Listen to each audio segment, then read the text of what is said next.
Good morning, Nick Hayton, and yeah, I'll show you where I am.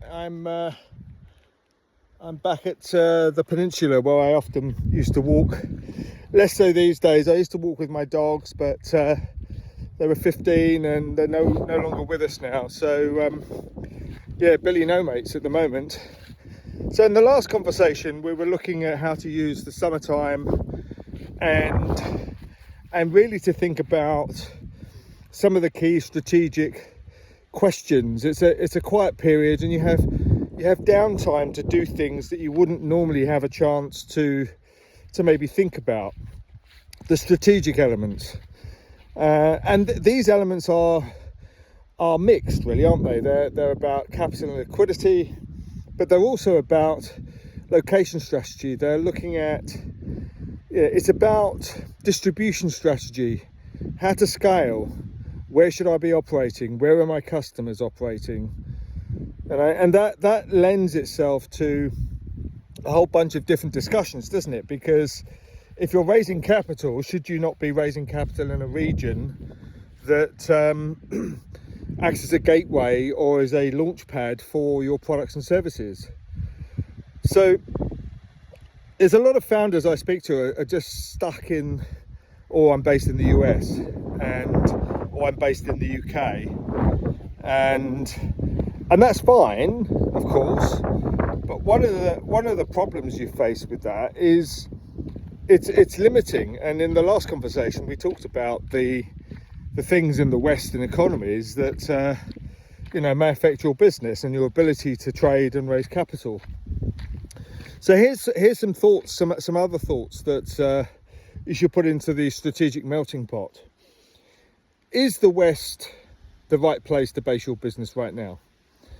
In 10 years' time, maybe. But at the moment, there are lots of other competing and, I would say, stronger arguments for basing your businesses, overseas. And we do a lot of stuff in the UAE, of course. We're big fans of that region. You have a lot of geopolitical stability. And notwithstanding, pockets of turmoil, but by and large, the Arab nations that make up the GCC are very stable. And the UAE in particular has a 25-year plan. And, there's lots of capital and liquidity there. And the structures that they've set up are really interesting. Just picking up a snail so he doesn't get squashed. And the region has, a long plan. It's lots of capital. It's consistently one of the bigger deployers of capital. They love tech, of course. And it's actually quite easy to set up there these days. There was a time, maybe 10 years ago, where it was expensive and tricky. But it's like any maturing economy. It's a lot easier than it used to be. And we're on the ground there. We've been operating there for some time. And we have a number of businesses there, which also help teams and companies get established in the region. And as you may know by now, we work a lot with families, a lot with sovereign funds. We are connected in some of the ministries. We operate with, we understand and operate alongside a lot of the free zones. And that makes it easy for us to, find locations, get visas, get bank accounts and things like that. So the UAE, I think, is a strong candidate for being a great location for startups, for smaller businesses.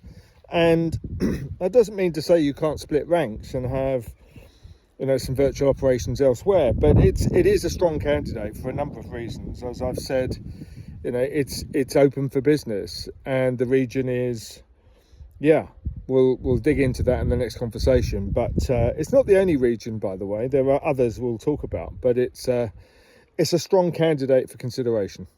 Talk soon.